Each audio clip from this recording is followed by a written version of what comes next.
You are listening to the REI Mastermind Podcast. Join JD as he chats with industry-leading real estate experts and professionals. We learn from their experience and uncover the strategies to their success that we can implement into our own businesses, and we can drive immediate results today. They share their experience and wisdom as we build a foundation to our own success. This is the REI Mastermind Network. We have Heather Dreves, who is the Director of Funding at Secured Investment Corp. And you saw me, I had to read it because it's kind of a mouthful. But Heather, I really appreciate your time. We're going to be talking about something that's relatively newer to my listeners. You know, we've talked about self-directed IRAs and being infinite banking and, you know, a variety of other financial related topics. However, this is going to be the first one that I can recall that we are talking about investing in this nature. So I really appreciate your time. But before we kick things off, I'm going to send everybody to your website because I know there's a lot of information and a lot of resources there. So head over to securedinvestmentcorp.com for more information. And I'll make sure to have that link in the show notes. But Heather, was there any place else you'd like them to send them? No, that's going to be their best source of information. And, you know, once the listeners get to that website, they can get a lot of content and information on the website, but then they also have the ability to schedule an appointment to talk with myself or someone from my team if they'd like to explore options further. So we're going to be chatting about real estate investing funds. And we probably I warned you that a lot of people that listen to my show are relatively new to real estate investing, and they probably may not even know what that is. So let's start off with defining what a real estate investing fund actually is. Yeah, no, I think that's a great place to start. So, you know, it's interesting. Our company historically got started with active real estate investors. So people that are actually buying real estate assets, whether they're fixing and flipping or holding them as rentals. And what we found was there was a lot of people out there that, you know, for whatever reason, maybe they didn't have enough money to buy a piece of real estate or they didn't have the time, but they liked the asset class of investing in something that was backed by residential real estate. So we naturally progressed into a fund management team. And this is essentially a real estate fund where our fund members are in a pool with other investors, and we essentially manage the fund for them on their behalf. And this fund's assets are all composed of residential real estate assets. So we're not a commercial lender, we're not a self-storage lender, we're not doing syndication. It's really just a passive way to be able to invest in real estate and reap the benefits of it, but not invest as much money as you might need, not invest your time. You know, essentially we are managing it for them. So it's really an alternative asset class, you know, outside of your more traditional sources like the stock market and things like that. But again, we focus on anything that's single family up to 4 units. That is we stay in our lane. We're a residential real estate fund. Sure. So, you know, you mentioned syndication. It kind of sounds a little like syndication, and I can see how people might think that's the case. But can you kind of break down, you mentioned you're doing single family homes. I'm sure there's other people who run funds that do multifamily and a variety of other things. But can you kind of break down exactly how it's a little different? Because it almost sounds like it's almost like the stock market to a certain extent. Well, I think the biggest thing that is different between our fund and something that somebody would consider more of a syndication fund is, in my opinion, in my eyes, the syndication is something where you benefit long-term, right? You invest in a syndication. Typically, you agree to be paying a preferred or not necessarily a guaranteed rate, but a preferred rate. But the upside to an investor in the syndication is when that property is sold or refinanced. You share in those profits, and that could be 5 years down the road. Mm-hmm. We focus on the residential space, and so our strategy is cash flow. So we take 75% of our fund balance, and we create profit for the fund and the fund members through lending that money out. So we will lend money to other real estate investors that are looking for short-term loans. So the fund makes profit off things like interest payments, original points. We take the other 25% of the fund balance and we invest that in real estate assets, mainly with the strategy to fix and flip. So again, it's a quick turn on the money. So investors that are looking for cash flow investments or very fast growth mode investments, our fund is a good option for that because all earnings are paid out on a monthly basis. And so depending upon what an investor's strategy is, I deal with people that are retiring, selling their business, maybe they were self-employed and they're looking to replace that income stream. The cash flow side of it's very nice. They don't have to wait 5 years to see the profits. But then also for your younger folks, I tell everybody, especially, I wish I would have done this when I was 20 years old. I wish I would have started a self-directed IRA because that is a great tax deferred strategy. And with our fund, you can actually put it in growth mode so you can reinvest your earnings and just compound your earnings in that sense. So that's the biggest difference. I think you see immediate earnings with our fund opposed to the long-term strategy. And there's nothing wrong with that. It's just really dependent upon what the investor's looking for. So your primary purpose, you said 75% of it goes to lending to other real estate investors what are they actively doing then? Fix and flipping themselves, or what is that? How is that money typically used? I mean, historically, it's been people fixing and flipping, but we all know markets are shifting, right? There's a lot of opportunity right now in the markets for rentals. So we have seen, that kind of shift a little bit. Some of our borrowers are coming to us looking to buy properties to turn into rentals, then they'll exit our loans with a longer term funding option. But again, our money is usually used to acquire the property and maybe rehab it a little bit. So they're short term in nature, usually a 12-month loan. Sure. So it's kind of like that first part of the BRRRR strategy, right? Buy, rehab, refinance. Yep. So you're kind of filling that first R there. Yep, absolutely. And the nice thing with that is, as far as from a risk assessment for the fund, when you're dealing with short-term lending, there's not as much risk in market shifting that quick, right? I mean, typically, if you're lending on something, it's pretty unlikely that in 12 months you're going to see the markets drop, lower than what you lent at. The other thing is we only play in the affordable housing market. So we don't lend on jumbo high-end homes. These are first-time home buyer homes. And we don't lend more than a 70% loan to value. So our loans are very low risk in nature because there's such an equity play in them, which bodes well for our funds. Our fund performance of those types of assets does very well because there's such a big equity position. Our borrowers are very motivated to make their payments, pay us off, and use us for other funding, sources. So do you typically provide the funding for the purchase and some of the rehab as well, or is it just for the purchase? How does that look, the distributions? Both. So we will lend up to 90% of the purchase price, meaning they need to bring in 10% of that purchase price. And then we will lend 100% of rehab funds as long as those two numbers combined don't exceed 70% loan to value. So the borrower would have to bring in closing costs, 10% of the purchase price, and anything that would exceed that. So they're very low risk. What kind of details do they have to provide you then to qualify for that? Like, I'm sure that there has to be at least a business plan or plan of attack associated with that fix and flip so that you have some insight as to what it's going to cost and what they plan to do. And then you probably do some due diligence yourself. Yeah, we have quite a checklist for underwriting. People always ask us if we're a hard money lender. I think we're really more of a private money lender because we do have a pretty due diligence process. A couple things that we do is we only lend to entities because these need to be business purpose only loans. So we're not wanting to lend to someone that's living in the house. And the reason for that is in the event of a foreclosure or default, it's harder to, foreclose on those types of properties where it's owner occupied. So an entity in good standing, they need to have a contractor's bid so that we can see exactly what they're doing to the property to improve the value of it. And then on the other side of that, we also hold back all rehab funds. So our borrowers have to come to us, say, hey, I've gotten the electrical done. We'll send an inspector out there, a third party that confirms whether the work's been done, and then we will reimburse them for those monies.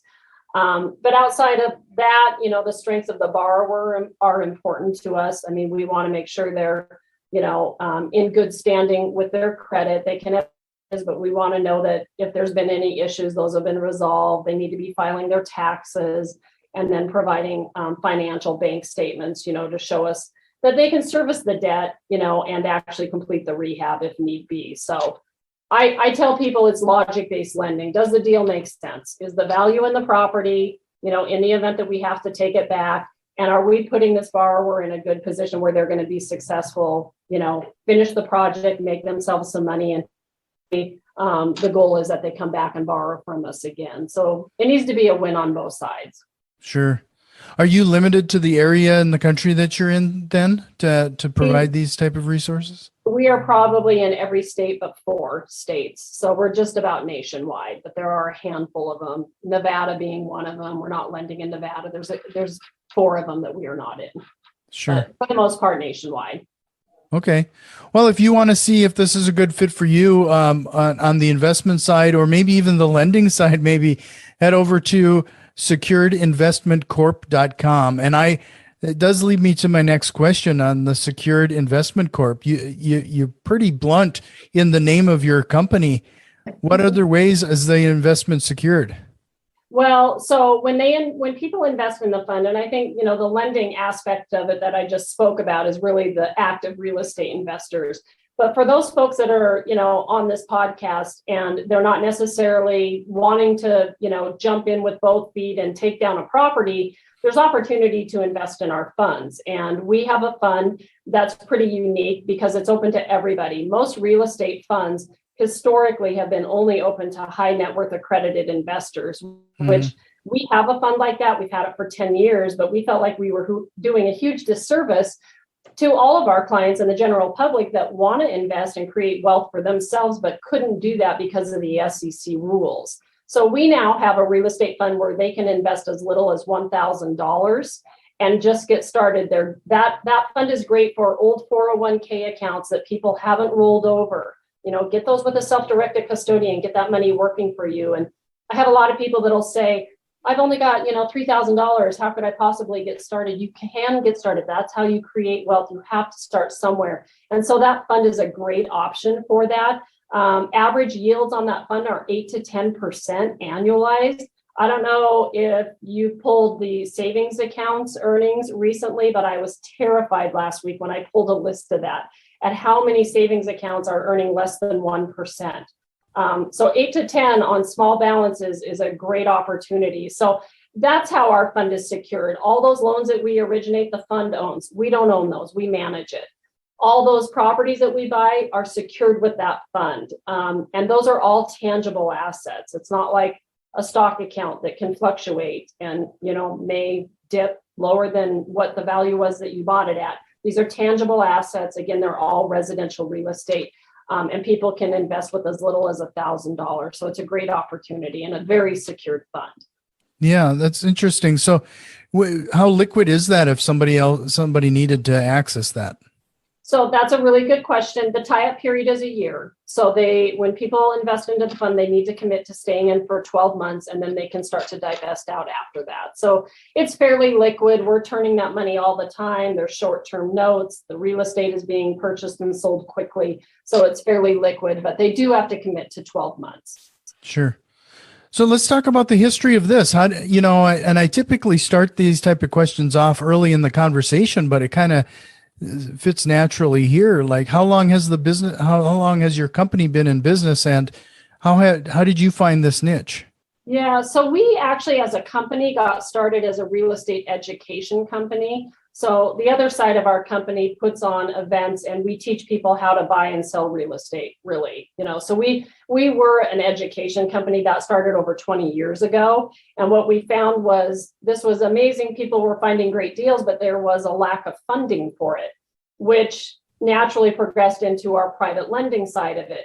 And what we found was we had a lot of investors that wanted to fund these deals, but it's a clunky process. As a borrower, when you're ready to close and you got a hot deal, you got to close right away, right? And so what we found was, we had the people that were looking for the money to borrow for their transactions, and we had the people that wanted to lend the money, and we were trying to partner them up, and we did that. But we found 10 years ago that opening a fund was a much easier process, and people liked it better. People don't, investors that invest in this kind of asset want to be retired and they want to get their earnings and they don't want to deal with headaches. Otherwise, they'd be a real estate investor, And so the funds were a nice progression for us. So we've been managing funds for 10 years. None of our funds have ever lost money. They're all regulated by the SEC. We're in good standing. They've been yielding anywhere from 8 to 11% for the last 10 years. So they've done very well. Oh, that sounds great. So you mentioned, the other part of it is the 25% of this fund is active fix and flipping yourself. Like, how do you manage that? And where do you typically fix and flip those properties? So we're located in Coeur d'Alene, Idaho. For those of you folks that read the Wall Street Journal, it's like the hottest market right now. We're right next to Spokane, Washington.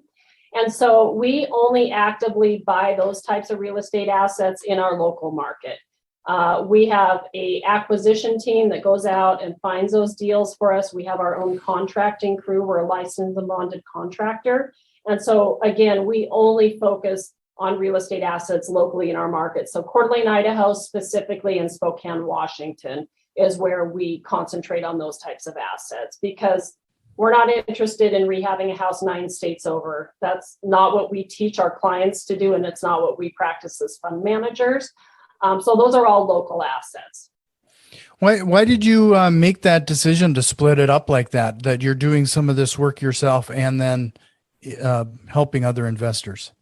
Because it diversifies our portfolio. In the event that our origination team is slower 1 month as a fund management team, we can kick it up with our assets that are actual real estate assets and vice versa. We live in an area that has really hard winters, and we don't sell as many properties through the winters, which means we can always, ramp up the other side of it. And it's helped us have just a really consistent return. We don't want to have, high quarters where we're paying out this much. And then, during November, December, January, the returns aren't as good. And so we wanted to diversify. And then the second reason is really just to help us have consistent returns and be able to adjust and pivot as a fund management team. Sure. So how many deals do you typically have fix and flipping yourself at a given moment? I'd say right now, I'd say on average, we'll have 10 real estate properties on the market for sale, and we'll have 10 probably in some form of production. Again, we're not rehabbing high-end homes. Typically we're going in making sure electrical's up to code, plumbing and things of that nature. And then a lot of it's cosmetic. So we'll typically, the average time to actually get it, once we get into a house and have it back on the market, it's about 3 to 4 weeks. I'd say average time that we're in deals is about two months, maybe 3 at the most. Sure. So, let's go back to the investment side of things. If somebody is looking at something like this, after listening to a podcast like this, I think a lot of people start to get an idea that real estate investing isn't easy. I mean, it's something that is a very active job. You're essentially creating yourself a job. If somebody was interested in a fund like yours or yours for that matter, what type of questions should they be asking to make sure it's a good business, a good fit? That's a really good question. So we actually just got involved with a company called VeriVest. And basically what VeriVest does is they are a third-party company that is out there making sure that fund operators like ourselves are acting in good faith and are compliant. Because I'm going to tell people right now, there's a lot of really bad fund managers out there, and you need to be skeptical. You need to ask a lot of questions. Ask if they're an audited fund. Our funds are fully audited by an outside auditing firm on a yearly basis. That means a third party comes in, looks at our bank statements, looks at our books, makes sure that we're being compliant. But what VeriVest does is they actually do that on a quarterly basis. And if people go to their website at VeriVest, VeriVest, they'll see us on there. We are compliant and approved with them. And VeriVest has this huge initiative to weed out bad fund operators because they've been in the industry a long time. And I think fund managers and companies get a bad rap out there because, again, there's a lot of really bad ones. But I would encourage people when they're doing their due diligence on companies and funds like ours, make sure they're audited funds, make sure they're regulated and registered with the Securities and Exchange Commission. That's really important because those are outside eyes watching us, making sure that we are doing things as we should be. It's important. And, we have full transparent fund reports. We can help supply people, and if they get a hold of me, we can talk about that and I can supply them with that information because I think it's important as a fund operator to be really transparent with your fund members. That kind of does lead me to my next question regarding the reports. Like, what kind of insights does the investor have into what's going on? Whether is there an online portal? Do you receive paper reports? Yep. How does that all look? We have an online portal where when people invest into our fund, they set up their username, and that's I tell them it's our lifeline. They can always call us. We will always pick up the phone here. I think that's a big difference with us, but they also have online access. So that's especially important as people are setting up their accounts. Like I said, they can choose to have their earnings paid out, or they can choose to have their earnings reinvested. And I think when people are doing things like reinvesting, that's where there's a lot of room for error and fund managers to kind of fudge because people aren't expecting checks, right?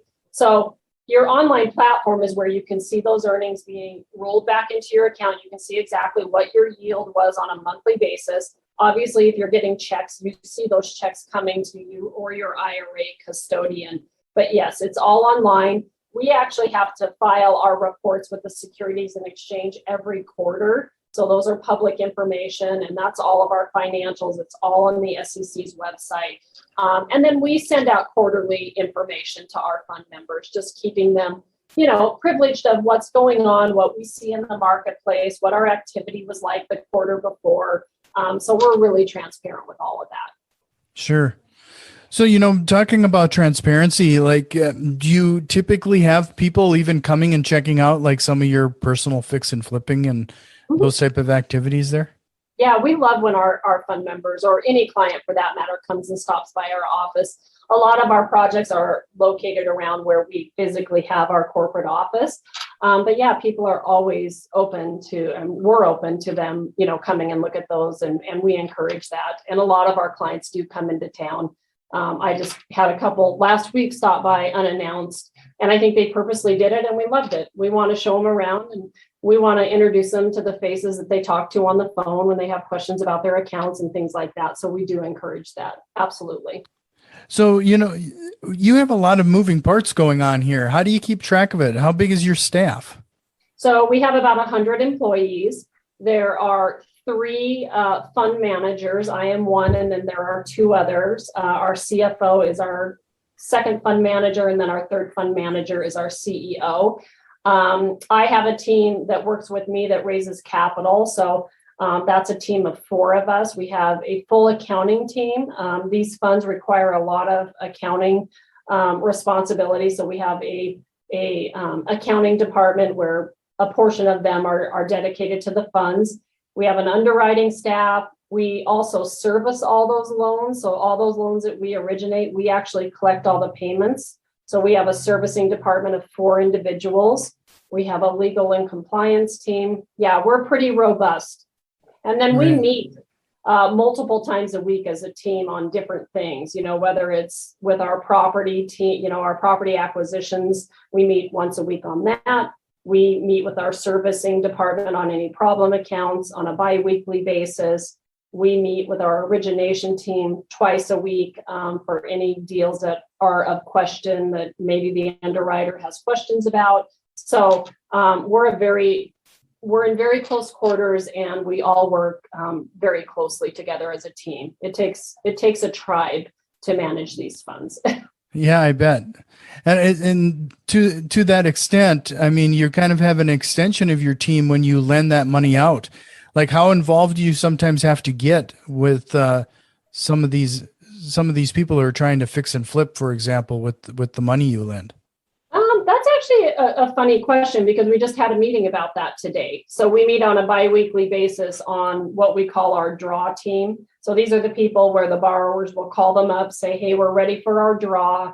And so if there's any challenges, we want we want to be right there. We want to pulse on what's going on, because then if they do have a problem, we can at least help them and coach them, rather than not hearing about it for 10 months. And then we're realizing, oh, shoot, these people are having a huge problem. We would rather know right at the onset of the problem so we can help them. It's not often. Most of our borrowers are very sophisticated, but challenges that come up are things like, hey, I had a flaky contractor, he took off. Okay, great, let's get you back on track. Or there was a lot more work, once we started tearing up walls, there was electrical issues, so we would rather help them be successful than just take their properties back. We don't want their properties. We want them to pay. We want them to sell the property or refinance and pay us back. And so that's really the approach that we take, is let's help them be successful rather than back them in a corner. And it's not often. Most of our borrowers are very qualified, but as an active real estate investor, nothing goes as planned. Plan for the unexpected, because it's going to happen. But we would hope that they understand that we're a resource, to help them, coach them through those challenges. Well, I'd have to think that you're kind of in a unique situation. I mean, you came from a training in real estate arm too, so you do have some of that bench to go to, probably to help with some of that type of thing. We've had students that we've called up, hey, I got a guy with a problem in Missouri. Could you go check it out? And it is not uncommon to have that more sophisticated borrower that has experience help someone that's a little less experienced and help them get through their challenges. It happens all the time, when we've had challenges. So our database, being a nationwide education company and a nationwide lender, means we are just broad. We have tons of, I can go in my database and pull up 200 people out of Missouri that could potentially help someone with a challenge. So that has been very helpful from a portfolio management perspective. Sure. So just to remind everybody again, head over to securedinvestmentcorp.com for a lot more details and see if this is a good fit for you. Maybe is that piece that you might be missing with your retirement account. Mm-hmm. Before I let you go, we're going to wrap this up here now. We're closing in on our time, but okay. Heather, is there a question you wished I would have asked you here tonight? I don't think so. I think we covered so much. I originally thought that my message was really just going to be about the funds, but I also want to make sure that people understand if they're more active and they're looking for funding for their projects, we can help them with that. And I guess probably if there was a question, what our motto here is. And I think that's something important to mention. We have a motto, and we call it the circle of wealth. And we say that everybody's in a different place in the circle, right? Maybe you are brand new to real estate investing and you come into our circle through the education, or you're more active and you're buying deals, but you need funding. And then there's the passive side that I deal more with. But we would hope that everybody comes into that circle of wealth at some place. And eventually our goal is for everybody to become a passive investor once they start creating wealth for themselves and their family and start growing that side of their portfolio, because I think that's important too. We encourage having multiple streams of income. So, that would probably be the one thing that I wish you would have asked, but now we know. Circle of wealth. Circle of wealth. Well, in a roundabout way, we got there, right? Yep. So, well, Heather, it was great chatting with you. I hope you consider coming back on again, and we can talk more in detail on a couple other thoughts that came to mind now that we've chatted. But I really appreciate your time. Yeah, absolutely. Thank you. And for everyone that's interested or would like more information, they can visit our website at securedinvestmentcorp.com. This has been the REI Mastermind Network. You can already tell that we've made some changes, and a few more are on the way. If you are interested in what we have planned, head over to patreon.com/REI Mastermind and support the show today. Financial contributions are always appreciated, along with a like, share, and review. It really helps us grow and reach more people with this valuable information. See you next time, and tell a friend.